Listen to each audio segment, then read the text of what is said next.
Tonight, a mix of emotions on the eve of the end of the teacher strike. I think there's going to be a strange, bittersweet mix of morale. We don't have any other option here. Calgary's Jamaican community standing strong as a powerful hurricane batters their homeland. And too rich for your taste? The price of Halloween chocolate soars. CTV Calgary, local breaking news with Sean Frenette. Good evening. For the first time in 3.5 weeks, it's a school night for tens of thousands of Alberta teachers and hundreds of thousands of students. On the eve of a forced return to class after a province-wide strike, teachers and supporters rallied in Calgary. They held a solidarity walk on Macleod Trail South tonight. The group included teachers from Calgary's public and Catholic systems and the Rocky View and Palliser divisions. Many taking part wore Red for Ed. Teachers say they are feeling united but disappointed after a back-to-work order passed in the legislature at about 2 this morning. I'm really proud to see everybody that's coming out and seeing the support, but the notwithstanding clause was pretty heartbreaking. I was up till 2 a.m. last night watching everything go through and then seeing Royal Assent come through today. So, yeah, just really heartbroken. I think there's going to be a strange, bittersweet mix of morale. A lot of people who are probably really excited to get back together, but most people who are just feeling pretty defeated. Teachers say they expect students to be a bit excitable tomorrow. As Stephanie Thomas reports, the government's use of the notwithstanding clause to force teachers to return is seen by critics as an abuse of power. The Back to School Act, or Bill 2, is official. All teachers on the public payroll are now forced to take a deal they had only weeks earlier largely rejected. Concerns over classroom conditions will carry on after the province used the most powerful legal tool at its disposal to end bargaining. What is happening in the classroom cannot continue anymore. Doing things the proper way don't seem to be resonating with Premier Smith.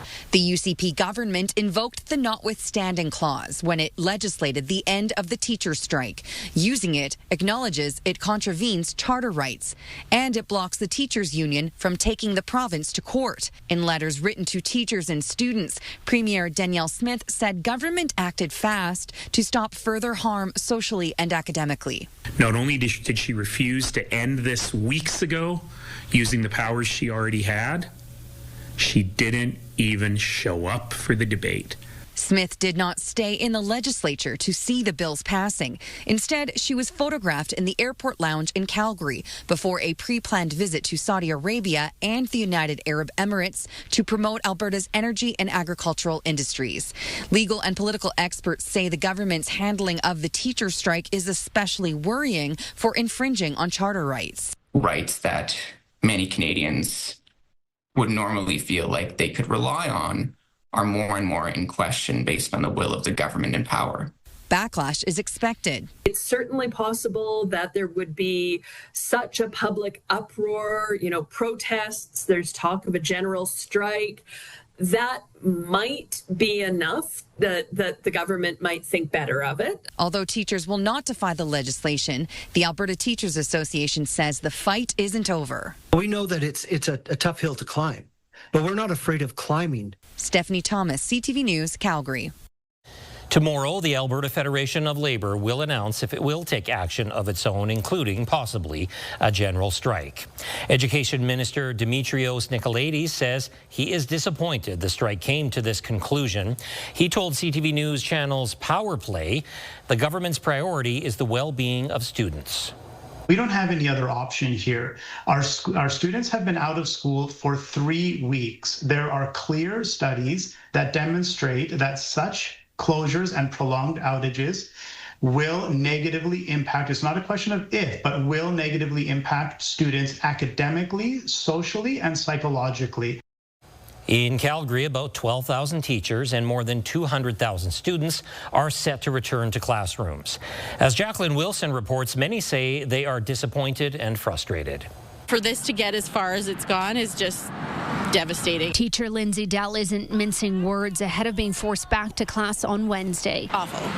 I mean, we knew it was not great in the schools, and we knew that students were not getting what they needed and that teachers were burnt out and So to have that recognized and then be like, just go back anyways, I don't know how people are going to do that. Many students and teachers agree class sizes weren't addressed and worry the problem will persist. I had around 50 in my class at the same time. When I was walking around in the classroom, I found it really hard not to bump into other students, even when they were sitting down. I have to avoid desks and chairs and backpacks just to get up to the desk and ask a teacher a question. Willow Roche plans to join fellow students walking out of school on Thursday morning. Several other high schools are planning a similar protest. I feel like classes starting tomorrow is a violation of the Charter of Rights and Freedoms for teachers because they went on strike so that they could get stuff done, and the government is just shutting down their strike and forcing them back to work. Meanwhile, students at the Workland School of Education at U Calgary are jumping back into their practicums. The school says students will not be delayed and will graduate on time. I'm feeling a little bit nervous. I'm excited to, of course, be going back into schools because before we were told that it may not happen, and now that we're going back, it is exciting, but it's also a little bit nerve-wracking because we're heading into a bit of uncharted territory. One labor relations expert says forcing the teachers back to work doesn't resolve issues in the classroom. The government has created huge problems in terms of recruitment and retention. If I were, a recent graduate out of an education program, and thinking about, starting a career as a teacher, I would be really seriously second guessing whether I wanted to do it in Alberta. Jacqueline Wilson, CTV News, Calgary.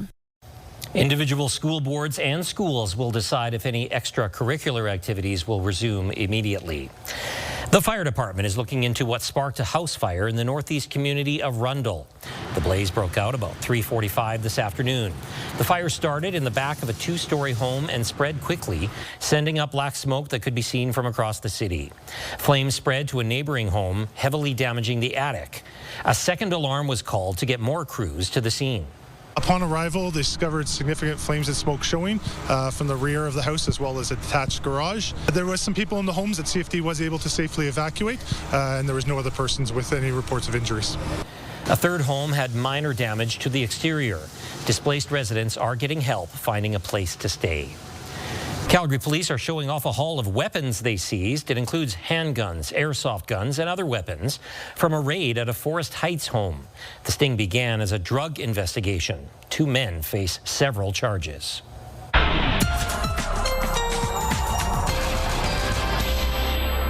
Meteorologist Danielle Saboni joins us with our first look at the weather. And Danielle, the winds are really starting to pick up. And switch directions. So the winds will continue to increase while we're sleeping and pick up throughout the day tomorrow as well. This is why temperatures will actually climb while we're sleeping. So, for example, this morning we woke up to a wind chill of -9. Tomorrow you're looking at +5.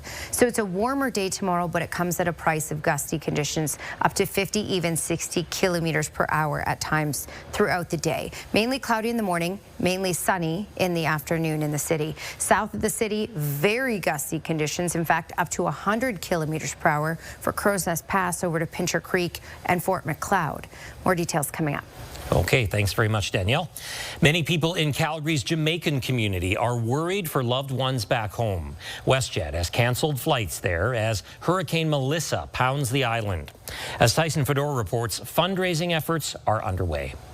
Melissa made landfall in Jamaica as a Category 5 hurricane. As it passed through the island nation, it was downgraded to Category 4. It is one of the most powerful hurricanes recorded in the Atlantic Basin. This is going to be the hardest hit that they've seen since Hurricane Gilbert. Kamal Gordon was in Jamaica with family just 2 weeks ago. He says the weather was wet and windy, far from the usual sunshine. Gordon hopes his family will be okay. I'm being optimistic. I'm being positive about everything that's going on. I'm standing beside my mom, who's currently there, my siblings who's still back home, making sure that I can hear from them, making sure that I can support them in any way possible that I possibly can. Jamaican Canadian Association of Alberta says the community is staying strong for loved ones. It's been sleepless nights for some of us because we are constantly in contact with members of our families. The island is expected to suffer extensive damage from flooding and landslides. Staff at Crazy Jerk Jamaican restaurant want to help the victims with rebuilding efforts. It's our obligation to make sure that we support to rebuild the rebuilding of Jamaica. And as our initiatives, we're currently, for the month of November, we will be donating 5% of our sales. We'll also be setting up a donation box over there in the corner. And this weekend, a pre-planned dinner and dance at the association will be used as a fundraiser. They're having what is called a 1 in a million youth sunset dance. However, we have had to pivot. We've had to make some changes and to add the fundraising event for hurricane relief. Tyson Fedor, CTV News, Calgary. The hurricane is now headed toward eastern Cuba. Alberta volunteers smashed a threshold needed for a pro-Canada petition. But will it be enough to quiet a vocal separatist movement? That story coming up.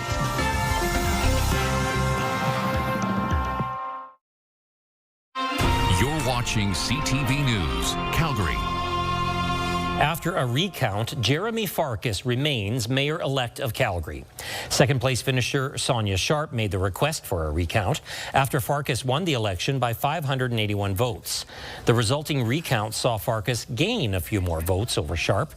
Sharp's spokesperson wouldn't say if she's pursuing a judicial recount, but a statement from Sharp is expected tomorrow. Rocky View County Council has been sworn in. Sonny Samra has been chosen by his fellow newly elected councillors as Reeve. Samantha Wright is Deputy Reeve. Those appointments last 1 year. Rocky View is Alberta's most populous county with about 45,000 residents. More than 456,000 Albertans have aligned themselves with the Forever Canadian movement. A successful citizen-led petition was handed over to Elections Alberta today, opposing the idea of Alberta separating from Canada. Alicia Fieldberg reports. Well, there are clearly some Albertans who want the province to separate from Canada. There are others who passionately disagree. For 3 months, former Deputy Premier Thomas Lukazik and thousands of volunteers collected signatures for a petition asking, "Do you agree that Alberta should remain within Canada?" They needed 294,000 signatures, but completed the petition with over 456,000. We're asking the Premier to do the right thing and ask Alberta MLAs to vote on this issue and put separatism to bed once and for all.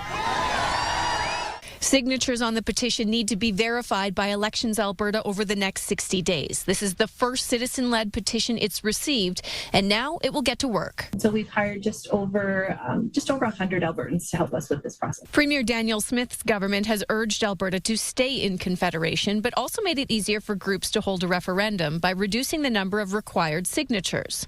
Alberta Prosperity Project wants to leave Confederation and is asking, do you agree that the province of Alberta shall become a sovereign country and cease to be a province in Canada? I mean, we want to have a referendum on independence, right? I mean, we want Alberta out of Canada. We think Canada is a rotting corpse of a country that we're chained to, and we need to get away from Canada before it kills us, right? Elections Alberta asked court to review whether the question conflicts with the Constitution. If approved, separation proponents would need to collect 177,000 signatures in 4 months. Lukazik chose to start his petition before that threshold was lowered and still surpassed it. This gave the not-so-vocal many a way to speak up. If the petition is certified, they may vote on it in the legislature or have Albertans vote on it instead in a referendum. In Alberta, we've got a lot of very well-organized, focused, mobilized people that sort of have outsized influence. And so organization will be critical if it does go to a referendum question. Alicia Fieldberg, CTV News, Calgary. Elections Canada is now working on verifying the massive petition. Kids may notice a bit less chocolate in their Halloween bags this year. Soaring cocoa prices has sent the cost of mini chocolate bars up by 15% compared to last year.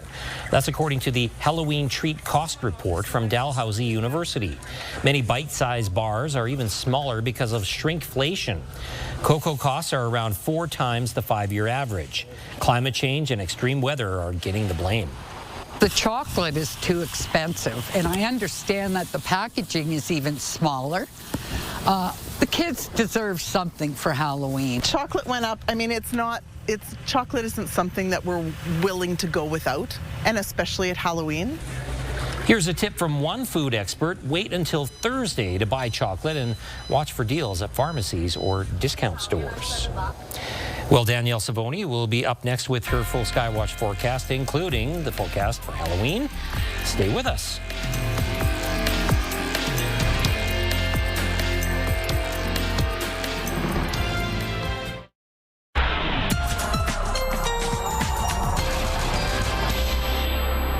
Well, there was certainly a bite in the air today. In the city this morning at 8, we had a wind chill of about -9. And then we only got up to a high of 8 degrees. Now, this is normal for this time of year, so this is where we should be, but it certainly is quite a change from the weather that we had last week, specifically Friday when we got to 20 degrees. No 20s in the country today. As you can see, we've all cooled down, specifically the bigger cool down in Alberta and Saskatchewan for today. All right, tomorrow, the big story will be the wind. So while it's looking windy in Calgary, looking windy in Lethbridge, these areas are not under the wind warning. Pincher Creek, Crow's Nest Pass, over to Fort Macleod, down through Carson. These areas almost to Milk River, under the wind warning, 100-kilometer-per-hour gusts possible tomorrow. And even tonight, we're looking at picking up to 80 kilometers per hour in some localized areas. So it's a windy night. And it's a windy day tomorrow for many communities. We'll talk about Calgary's wind gusts in just a second. First conditions. So in the morning hours, we'll have a bit of spillover with regards to this moisture from the BC side. So Pincher Creek and Crow's Nest Pass likely to see some raindrops from this. Higher elevations, even some wet snow. But we're going to warm up in these overnight hours. So likely rain is the story. And then Edmonton and up to the northeast of Edmonton, rain, freezing rain, snowfall with the system that's developing. This is going to push some rain to areas east of the QE2 for tomorrow that will filter down to all the way down to Medicine Hat later in the day tomorrow as well. Then it clears out for Thursday. The story for Calgary is really just some cloud cover in the morning tomorrow, then clearing out, so sunshine in the afternoon, a high of 13, warmer, but it comes at the price of some gusty conditions. Not as gusty as communities south of Calgary, but 50-kilometer-per-hour gusts tomorrow, potentially even 60. So it's a windy day tomorrow. 8 degrees is our high for Thursday with mainly sunny skies. And well, at this point for Halloween, it looks mainly cloudy for the day, a high of 7 degrees, small chance of showers in the afternoon hours. And I will continue to keep you posted as we get closer to Halloween, and I'll give you a breakdown as we get closer to the day as well. Thank you, Danielle. An event to broaden understanding of Indigenous people in the justice system is taking place on the Tsuut'ina Nation. The event examines the overrepresentation of Indigenous people in the system and how to divert, when possible, to alternative justice. Police, government officials, not-for-profits, and community members are sharing ideas. Tsuut'ina police say people can become lost when dealing with police, lawyers, and courts. With the help of these speakers, we're hoping to achieve a common understanding. And it's not about systems change this conference, it's really about perspectives change for the individual to create that village amongst all of us as justice professionals. The conference continues tomorrow. The Flames were hoping to make it 2 wins in a row. They battled hard against the Leafs tonight. The highlights coming up.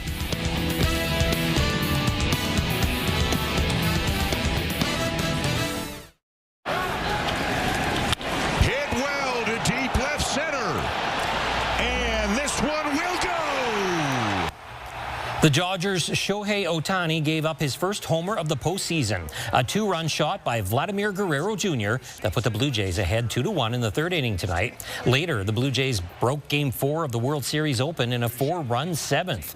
The final score was 6-2, and the series is tied at 2 games apiece. It was a tidy win for the Jays after last night's marathon 18-inning loss to the Dodgers. Game 5 is tomorrow night in L.A. The Flames opened a 4-game road trip in Toronto this afternoon, hoping to increase their win column total from 1. Flames open up the scoring in the first. Nazem Kadri over to Jonathan Huberdeau. He spots Morgan Frost, who buries it past Anthony Stolarz. Second of the year for Frost, 1-0 Flames. The Leafs would draw even in the second. 2-on-1 break. Max Domi decides to shoot it himself, and he rips it past Dustin Wolf. That makes it a 1-1 game. The Flames regain the lead late in the second. Joel Farabee drives to the net and sneaks it past Stolarz. Farabee's been snake-bitten all year long, and that goal had to feel good. But the Leafs get back on even terms with 34 seconds left in the period. Michael Backlund is stripped of the puck. Matthew Nyes gets it, and he will beat Wolf 2-2 after 2. And the Leafs take their first lead of the game in the third. They're on the power play. Wolf makes the initial save, but he's taken out of the play. The Flames can't clear in front. Nyes scores his second of the game. Leafs up 3-2. 5 minutes left in the game. The Leafs leave Sam Honzek all alone, and he will beat Stolarz with his first NHL goal, and we're tied at 3. But that celebration didn't last long. Just a couple of minutes left on the clock, and the Flames are unable to clear. The Leafs get control, and Domi fires it past Wolf with his second of the game. That was the game winner. Leafs win 4-3. Flames are in Ottawa Thursday. One of the best rivalries in the Canadian Premier League heats up this weekend. Cavalry FC travels to Hamilton to take on Forge. The winner goes on to play Ottawa in the final. Glenn Campbell has more on the Cavs' preparations. Some players are just built for the playoffs. The bigger the game, the better they get. For Cavalry FC, that player is Tobias Warchewski. The big German forward continued his productive ways in the postseason, notching a pair of goals against York United and helping lift Cavalry in the semi-final against Forge. Warchewski says he loves to score goals. I like it, of course, scoring a goal, it's every time it hits the back of the net, it's a great feeling, and looking forward to it. We're confident in ourselves and I don't know what it is really, but I just enjoy the big games. Cavalry and Forge will face each other in another big game on Sunday afternoon. The rivalry between these two teams is one of the best in the CPL. From the very beginning, these two teams didn't like each other. Yeah, listen, definitely. There's no love lost between us come Christmas time, but I think it's because we played big games over and over against each other. And I said sometimes there's brilliance in them, sometimes there's chaos. But I think between us there's a mutual respect that we bring the best and worst out of each other. And I think that's what, if you're going to go and lift the trophy, you've got to go through a hard road, and that's the road that lays ahead of us. Forge finished first in the Canadian Premier League with a 16-10-2 record and lifted the Canadian Shield. But Cavalry played them tough in the regular season. Both teams won a game, and they had 2 draws. Cavalry thinks they're peaking at just the right time. It's good. Right now we're in a good space. Everyone believes in the plan, in the goal, and when you have this, we could do anything. Like Toby said, confidence, belief. If we come with our confidence and belief in ourselves, we will win any game. Glenn Campbell, CTV Sports, Calgary. Kickoff for Sunday's game is 2 p.m. Mountain, and you can catch it live on TSN. Thank you very much for joining us tonight. Have a great evening.